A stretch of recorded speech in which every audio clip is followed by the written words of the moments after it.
Hello friends, welcome to my YouTube channel.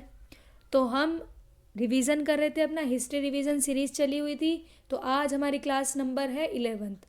अभी तक हम क्लास नंबर 10th में क्या पढ़ चुके थे? सुंग वंश, चेदी वंश और कर्णव वंश के बारे में हम पढ़ चुके थे। आज हम पढ़ने वाले हैं सातवाहन वंश के बारे में। तो बिना किसी देरी के स्टार्ट करते हैं अपना सातवाहन वंश के बारे में। सातवाहन वंश। सातवाहन वंश फाउंडर कौन थे, यानी संस्थापक कौन थे? सिमुक सातवाहन वंश के फाउंडर थे।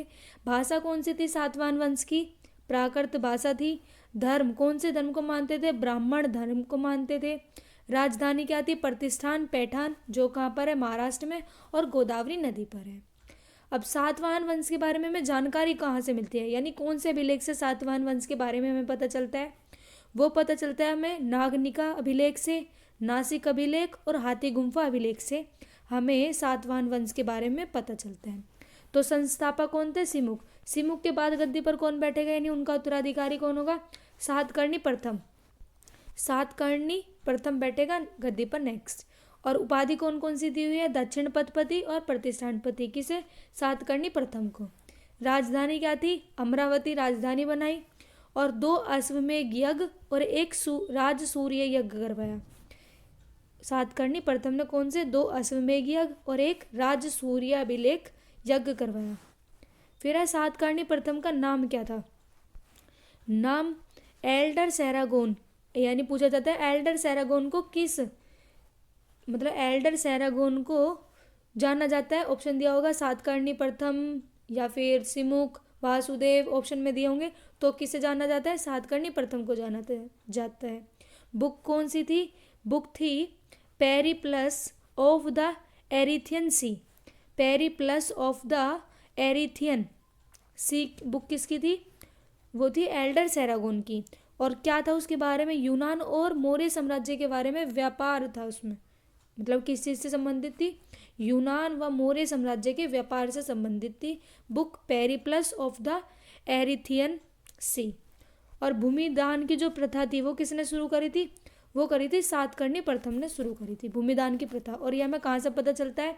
नाना घाट अभिलेख से पता चलता है, जो सातकर्णी प्रथम की पत्नी थी नागनिका, उसके द्वारा जारी किया गया था। यानी भूमिदान की जो प्रथा थी उसके बारे में हमें कहाँ से पता चलता है? वो पता चलता है हमें नाना घाट अभिलेख से। जो किसने जारी करी थी? वो सातकर्णी प्रथम की पत्नी थी नागनिका, उनके द्वारा जारी की गई थी। ठीक है। अब बाद में जो मतलब सातकर्णी प्रथम है, उसके बाद कौन आएगा? उत्तराधिकारी होगा हॉल, जो संस्कृत का विद्वान माना जाता है, जिसकी बुक रचना थी गाथा सप्तशती। किसकी रचना है? यह हॉल की। कौन सी भाषा में? प्राकृत भाषा में। इसके दरबार में 2 विद्वान रहेंगे। एक रहेगा सर्ववर्मन, जिसका पुस्तक लिखी थी तांत्रक पुस्तक, और एक था गुंडाढ्य। इसकी पुस्तक कौन सी? व्रत कथा। और व्रत कथा ऐसी पुस्तक मतलब जो पंचतंत्र पर आधार है, यानी इसी का जो व्रत कथा पुस्तक है उसका आधार इसी के आधार पर पंचतंत्र जो पुस्तक है, जो विष्णु शर्मा की पुस्तक है, वो बनी हुई है व्रत कथा पर। हॉल के बाद कौन बनेगा उत्तराधिकारी? बाद में बनेगा गौतमीपुत्र सातकर्णी। गौतमीपुत्र सातकर्णी, ये हॉल के बाद नहीं है, ये उत्तराधिकारी बने, मतलब ऐसे नंबर वारी नहीं। अब ये 23वां शासक बना है।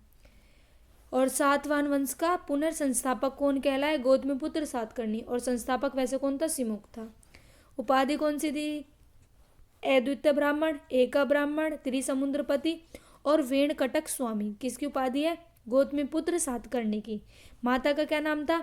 माता का नाम था बालश्री। कहाँ से पता चला? नासिक अभिलेख से पता चलता है। और अपने पुत्र के साथ शासक करेगी, संयुक्त रूप से शासिका रही है इनकी माँ।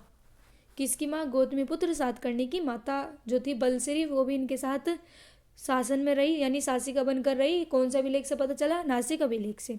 समाज कौन सा था? पितृसत्तात्मक था। इसने शक शासक नहपान को हराया था। ये अच्छा पॉइंट है कि नहपान शक शासक था, जो हम आगे नेक्स्ट में पढ़ेंगे अभी शक शासकों के बारे में। नहपान को किसने हराया था? वो हराया था गौतमीपुत्र सातकर्णी ने। यह ठीक है, यह जोगल थम्बी नासिक अभिलेख से पता चला हमें, मृद भांडों से। किससे पता चला है? मृद भांडों से पता चला है, जो नासिक में है, जोगल थम्बी से। ठीक है, आगे बढ़ते हैं। जो नहपान और गौतमीपुत्र सातकर्णी के जो चित्र हैं सिक्कों पर, कितने थे? 13,250 सिक्के, जिसपे एक तरफ तो नहपान का चित्र था और एक तरफ गौतमीपुत्र सातकर्णी का चित्र देखने को मिला था। और वरष्ठी पुत्र सातकर्णी यानी पुलवामी भी कहा गया जिसे, और ये रुद्रदामन से पराजित हुआ था। रुद्रदामन अभी पढ़ेंगे आगे, नेक्स्ट में होगा। रुद्रदामन की पुत्री और वरिष्ठ पुत्र सातकर्णी का पुत्र शिवश्री, इन दोनों की क्या कर दिया जाता है? विवाह कर दिया जाता है। फिर बाद में बनेगा यज्ञश्री सातकर्णी, जिसके जलियान वाले चित्र होंगे सिक्कों पर। अंतिम शासक बनेगा विजय। ठीक है, यानी कि सातवाहन वंश का अंतिम शासक कौन था? विजय। सातवाहन वंश का सर्वाधिक व्यापार कल्याण नामक बंदरगाह से करते हुए होता था। यानी सातवाहन वंश का जो प्रमुख व्यापार के लिए बंदरगाह था वो कौन सा था? कल्याण नामक बंदरगाह था। शीशे के सिक्के सातवाहन वंश में देखने को मिले। पोटीन व तांबे के सिक्के भी देखने को सातवाहन वंश में मिले। सातवाहन वंश का मतलब कितने वर्षों तक का शासनकाल था? 300 वर्षों तक का शासनकाल रहा। अंधयुग और आंध्र सातवाहन वंश के नाम से भी जाना जाता है। इसके बाद हम जो पढ़ेंगे, हम विदेशी आक्रमण के बारे में पढ़ेंगे। तो एक बार रिवाइज कर लेते हैं जल्दी से सातवाहन वंश के बारे में। संस्थापक कौन थे? संस्थापक थे सिमुक। भाषा कौन सी थी? प्राकृत भाषा थी। धर्म कौन सा था? ब्राह्मण धर्म से थे। राजधानी प्रतिष्ठान पैठान।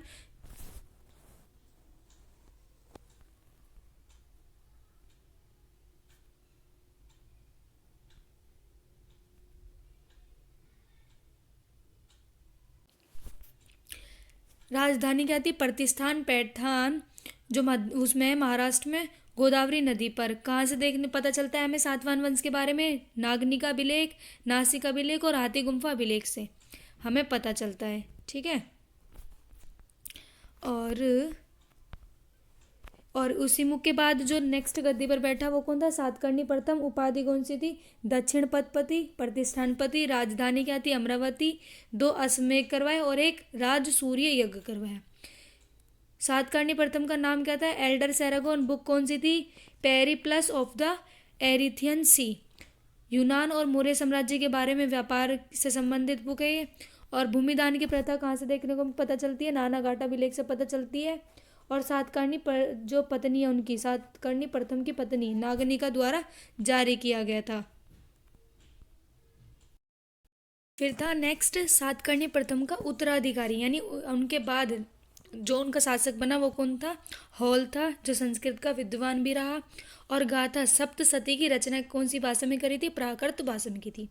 2 विद्वान थे इनके दरबार में, कौन कौन? सर्ववर्मन, जिसने पुस्तक लिखी थी तांत्र पुस्तक, और एक था गुंडाढ्य, जो व्रत कथा पुस्तक है। जो व्रत कथा पुस्तक है उसी के आधार पर पंचतंत्र पुस्तक भी बनी हुई है, जो विष्णु शर्मा द्वारा लिखित है। ठीक है, उत्तराधिकारी फिर नेक्स्ट बाद में कौन बना? गौतमीपुत्र सातकर्णी बना, जो 23वां शासक रहा था, और इसे ही सातवाहन वंश का पुनर्संस्थापक भी कहा गया। और उपाधि कौन कौन सी मिली हुई है? अद्वितीय ब्राह्मण, एक ब्राह्मण, त्रिसमुद्रपति और वेणकटक स्वामी। माता का नाम बलश्री, नासिक अभिलेख से पता चलता है इन्होंने भी अपने पुत्र के साथ संयुक्त रूप से शासिका के रूप में रही थी। समाज कौन सा कैसा समाज था वहाँ का? पितृसत्तात्मक समाज था। इसने शक शासक नहपान को हराया था। शक शासन हम नेक्स्ट वीडियो में पढ़ेंगे, अपना नेक्स्ट लेक्चर होगा हमारा। और यह जोगल थम्बी नासिक से मिला था और मृद भांडों से पता चला था हमें इसके बारे में। नहपान को हराया था। नेक्स्ट हमने पढ़ा था कि एक तरफ नहपान और एक तरफ गौतमीपुत्र सातकर्णी के चित्र थे। 13,250 सिक्के थे। 13,250 सिक्के थे। और इसके बाद नेक्स्ट बना था वशिष्ठी पुत्र सातकर्णी, जिसे पुलवामी भी कहा गया, और ये रुद्रदामन से पराजित हुआ था। रुद्रदामन की पुत्री थी और वरष्ठी पुत्र सातकर्णी का पुत्र शिवश्री, इनका विवाह कर दिया जाता है। यज्ञश्री सातकर्णी, जिसके जलियान के चित्र सिक्के जारी करवाए थे। अंतिम शासक विजय था। और जो सातवाहन वंश के शासक थे उनका सर्वाधिक व्यापार का जो बंदरगाह था उसका नाम था कल्याण बंदरगाह। और नेक्स्ट कौन से सिक्के जारी करवाए थे? शीशे के सिक्के, पोटीन के और तांबे के सिक्के चलवाए थे। सातवाहन वंश का टाइम कितने सालों तक शासन किया? वो किया था 300 वर्षों तक का शासन था।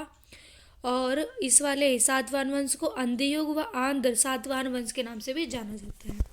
तो नेक्स्ट वीडियो में हम पढ़ेंगे विदेशी आक्रमणों के बारे में, जो भारत में विदेशी आक्रमण हुए उनके बारे में नेक्स्ट लेक्चर होगा हमारा। तो आज के लिए सिर्फ इतना ही। अगर वीडियो अच्छी लगे तो लाइक शेयर एंड सब्सक्राइब जरूर करें। Thank you for watching. जय हिंद।